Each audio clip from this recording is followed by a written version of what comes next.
Are you wearing the cape? Mm-hmm. All the way through? Yellow. What's happening, guys? Dready80 here, back with another video, back with another vlog. And today we're doing episode number 7 of Last of Us. And Tony's looking a little bit different today for reasons. For some good reasons. It's Kasia. We know it's Kasia. He took some holidays. I'm sorry about your daughter, Joel, but I have lost people too. Riley, where have you been? What the hell? I thought I was bitten. I will tell you everything. You have to come with me for a few hours. Okay, we're back. I'm in a comfy hoodie. Kasia is in her Yarl orange cape. We have just finished watching episode 7 of The Last of Us, and it's based around Ellie and her friend Riley. There we go. Ellie and Riley in The Last of Us. So the last episode, Joel has just fallen off his horse, figuratively and literally. And Ellie's trying to nurse him back to health. At the start of the episode, I thought it would actually start in the narrative of Ellie and Riley, but it started with Joel and her trying to help him. He's telling her to leave him behind. And at the beginning of the episode, she leaves the room, and the audience, I guess, believes that and thinks she's actually going to leave. Yeah, well, she's not really. Yeah, and then it switches back in time, even though it doesn't explain this, but it's kind of obvious by the end of the episode, with Ellie in the QZ, learning to be a military person and gets bullied upon. She did. She was just different. She was listening to the music when she was running. Yeah. And then, she was bullied and she punched her, which is very good. That's what you should do. God. Don't let people bully you. So, yeah, they're running around. They're doing their training for the military circuits. And Ellie's listening to a Walkman. And some random unknown person within the QZ, another girl, grabs the headphones from her and just basically says nasty things. And Ellie responds by punching her in the face, which you should do, as Kasia says. You should punch people in the face if they're bullying you. And give them 15 stitches. And Ellie was really happy about that she actually stood up to the bully. It goes quite similar to the actual game itself.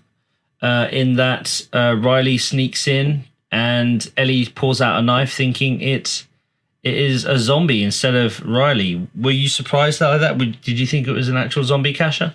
No, it didn't look like a zombie. I was thinking it's going to be somebody just breaking in.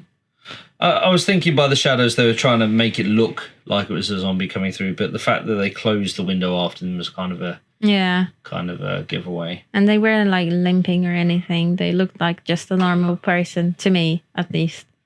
Yeah. A person who hasn't played the game, to me, looked like just a normal human. Yeah, so just as context, Kasia hasn't played the games in any way. She hasn't seen, she only knows vaguely the story off the back of what Tony and I keep talking about while being around. So, yeah, Riley sneaks up on her and tells her that she's going to show her a really good time. And then they go to the arcade, not arcade, shopping mall, yeah. Which happens relatively similar to the actual game. But to be honest, I don't really have any problems with this episode. No? This episode, I actually... although they changed certain things in the interest of runtime, I think they did a good service to it. I think they hit a lot of the right kind of story notes, because to be honest, I did feel. Yeah, like it was a game. No, I just did feel. Like it wasn't cold as anything. I did think that the characters were as they were. The character that plays Ellie did a pretty good job as well. So they go to the shopping mall. Riley turns on the lights of the shopping mall and they have a little trip around. I was just surprised that there was a shopping mall that wasn't visited by the people who own the area. It just was closed. Why would they just be closed? Well, they explained that there were... Everyone thought there were zombies in there. And because it was like an underground shopping mall, that no one nearby saw the lights being turned on. Yeah. By the end of it, it explains that Riley was there, been there for a while, staying there for a while. So nobody knew that she was there. No. They go visit different things. Apparently, in this version of the universe, Ellie is really into Mortal Kombat. Yeah. As opposed to the knives video game in the actual video game. So they go to the arcade. Where else did they go? They went to. Well, she was very excited about the stairs first, wasn't she? And then the escalator. There was one more thing before they went to the arcade, wasn't it? Oh, she was talking about the shops, some of them being empty and some of them being not really emptied because people didn't necessarily need some of the stuff that were in some of the shops. And where did they go next? They started with the Ferris wheel. Oh, yes, that's the first place they went. Yeah, so they had a ride on that thingy and they, really enjoyed it, it seemed. So they went on the Ferris wheel and it broke down and they want you to understand that Ellie really fancies Riley and they keep looking at each other. Well, they weren't there throughout the episode. They do the arcade, they pull out the coins so they can actually play the games. In the actual video game, Ellie is more imagining the video game. It doesn't actually work. And then they had a photo as well, didn't they? Yeah, they did the photo booth, which was it looked the same as the video game, pretty much, but they didn't have a choice of styles in the video game. You can choose romance or cool or whatever. But in this one, I'm just glad to see the sunglasses on the bunny on the outside. But that was exactly the same. But it was cute. Lots of nice little moments. And really, Last of Us is about those little moments. The main point of this whole episode is really to show the decisions and the thought process of Ellie with Joel. Because by the end of this episode, so they have their fun. Riley explains she's going off with the Fireflies. She's leaving Ellie behind. Ellie... She isn't very happy about this and she storms off, doesn't she? Yeah, she storms off and then she comes immediately back to finish the scene. They mention water guns, but they don't actually play with water guns like they do in the game, which I was looking forward to, but never mind. Can't have everything. And eventually, after Riley stealing Ellie's Walkman, playing music, dancing on the tables, Ellie finally convinces her to stay. They were wearing the hats, the Halloween hats that they did in the same video game, dancing together and just being playful and having fun. Yeah. It seems like that Riley, she was actually in the same room as Ellie, because Ellie looks at her bed very often in that episode. Yeah, they were flatmates, as it were, roommates. And then she. At the end of that scene, she decides to kiss her, and she's not very sure at the beginning, but then Riley is happy about it. It's very well established they're best friends, but they're not established that they actually like each other. And being that age, I guess they're kind of confused and not sure how to emote and show these kind of things. So she risked it all for a kiss. Yeah, since she's going anyway. That established the fact that they like each other, and Riley agreed to stay on that basis straight afterwards. Yeah. Of course, them dancing around on the tables, turning everything on, and playing loud music is what awakens the zombie. Indeed, and this is what breaks the fun and brings everybody down to where the story is actually taking place. It's not just a heavenly moment; it's actually real life where the zombie is gonna come and kill them. Well, try to kill them at least. And it sort of happens. So it breaks the bubble of their evening, their night of never-ending wonder. There's a scuffle. There's several moments where you can't see what's going on, where they're fighting. So Ellie eventually stabs the zombie in the head, and she's like adrenaline, excited about what was going on, and Riley looks very sad. Obviously knowing that she herself has been bit, so she shows Ellie that she's been bit, and she points to Ellie that has been bit as well. I guess Ellie didn't notice straight away. No, she was too excited for killing the zombie. I guess maybe that was her first one or something. First kill. Her first zombie kill. Yeah. They sit down. Ellie's smashing things up, and Riley's saying, if you want to smash things, there's more things you can smash over there. And then they're just sitting together thinking of what to do next and what's the best option to go forward with the situation. And it's they are given 2 or 3 options. And Riley says, look, there's 2 options.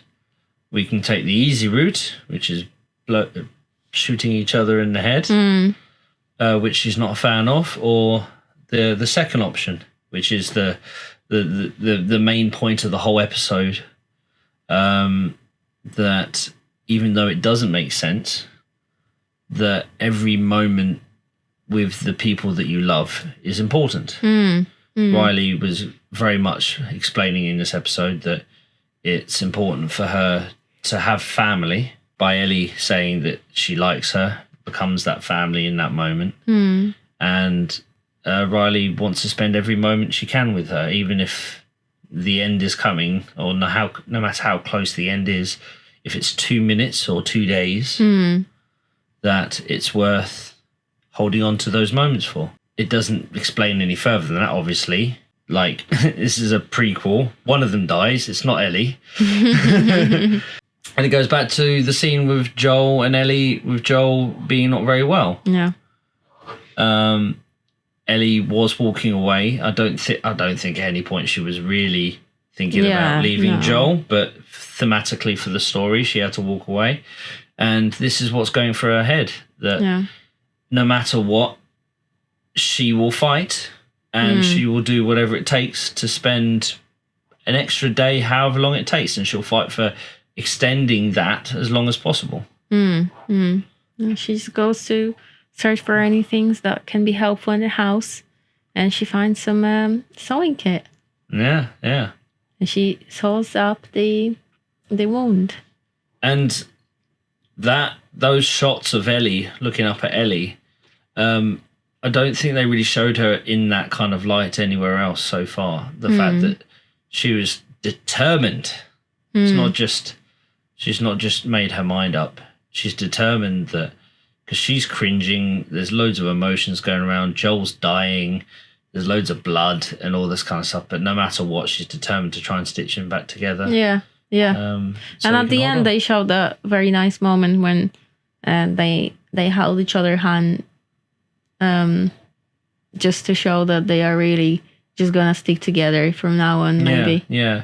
Well, that kind of just portrayed Joel's decision, that even though he doesn't agree, even though he wants her to run away, he's glad that she chose to stay. She's still there, yeah. So he stopped pushing her away. That's the main thing, because that's what Joel does whenever he has a loss, whether it's Tess or obviously his original daughter. He doesn't talk about it. He doesn't process the emotions. He bottles it down, and he tries to plow through and to carry on. And this is him showing a weaker side, obviously accepting Ellie as his surrogate daughter, as it were. So, yeah. So that is episode 7. What do you think of the episode as an overall summary, Kasia Babashel? It was very emotional. It was good, though. It was nice to see some of the backstory for Ellie, what she's like without Joel, I guess, and how she's got all of the knowledge and information about how to kill zombies. And because she's had some kind of training within the QZ zones, quarantine zones. Yeah. It also shows she has lost some people that she cared about, and maybe this is where her strength comes for the next episodes, where she's helping Joel and she's being tough. And like from literally just playing the game, that part, the Left Behind, in the game, Ellie is a killing machine. And she's trying to find the resources to make sure Joel is okay. She comes across a helicopter that's crashed, and she fights her way up to a helicopter to try and find a medic pack in there. The helicopter falls down. loads of stuff happens, but none of that happened in the episode. And I guess that's because they wanted to focus on the actual storyline. Whereas the video game, obviously, her being a killing machine, that's fun to play. So that makes sense in a video game format, but not necessarily in a TV show. But yeah, they did good. They took a lot out. So they kept all the main parts so the characters can go on their emotional journey. So yeah, it's fine. So yeah, what's your thought overall? You quite liked it. It was an emotional journey. Would you give it out of 10? I think I would give it probably, well, I can't really compare it to the other episodes because I wasn't always paying that much attention to them, but I think I would give it 8 because it was a nice story and it was nice to see Ellie just being on her own without Joel and how she has lived her life before she met him and before she was first time bitten. Because that's the first time that she was supposed to die and she didn't, so I guess that's quite a nice it shows thing. What a normal girl within the quarantine zone, what their life might look like. Yeah. It's a nice glimpse into that kind of perspective. It's also such a changing point for her because at that point, once she was bitten, she would have thought she's going to be dead in a couple of hours, but she hasn't, so that must have made her feel like such a grown-up person after the point that she realized she's not gonna die, because it's just like coming back from dead, isn't it? Really? Yeah. Well, it's emotionally charged with her girlfriend, though. Yeah. So more than her thinking, oh, she's super powered or anything like that, she's gonna have survivor's guilt. And I think a line of dialogue, I don't know if it was in this, Joel asks Ellie, "Are you sure you want to carry on? Are you sure you want to find the Fireflies to get a cure for mankind? Are you sure you want to do this?" Ellie replies by, "It's got to be for something." Yeah.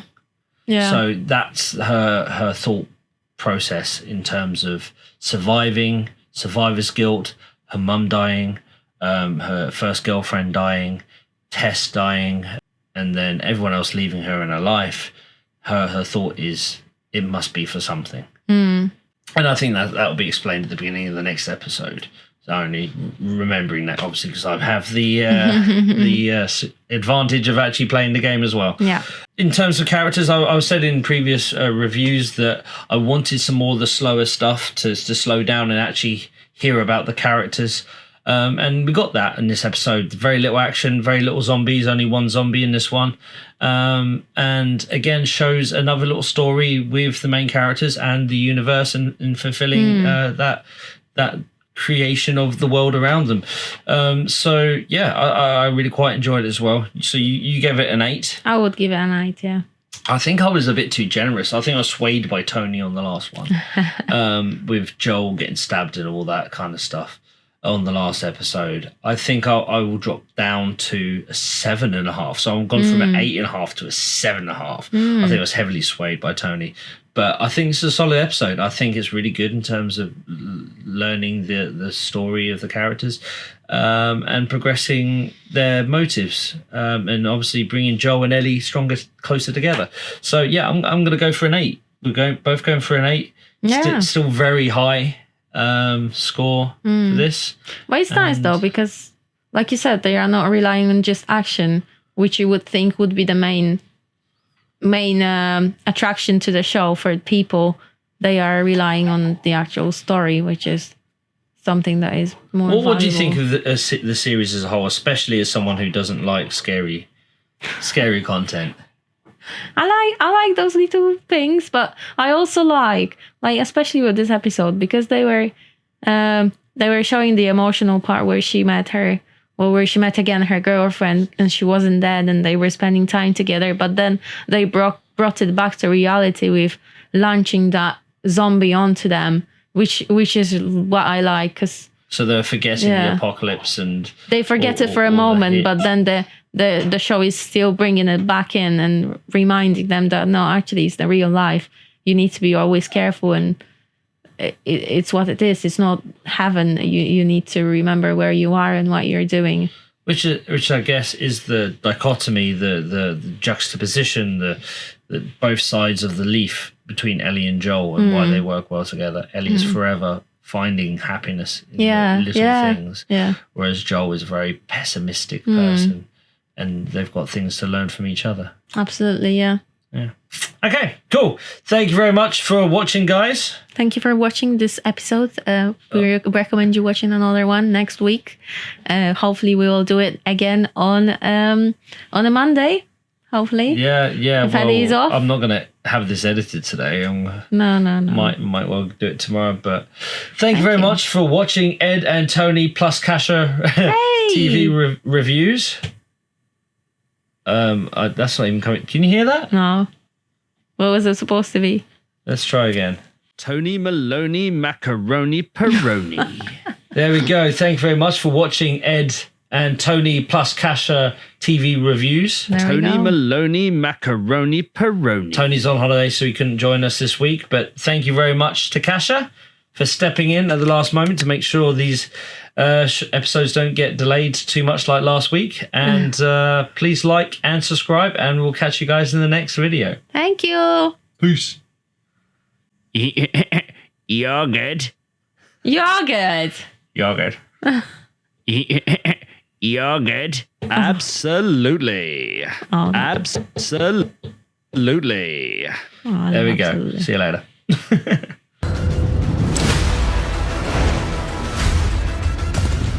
The others want to kill you? Let me protect you.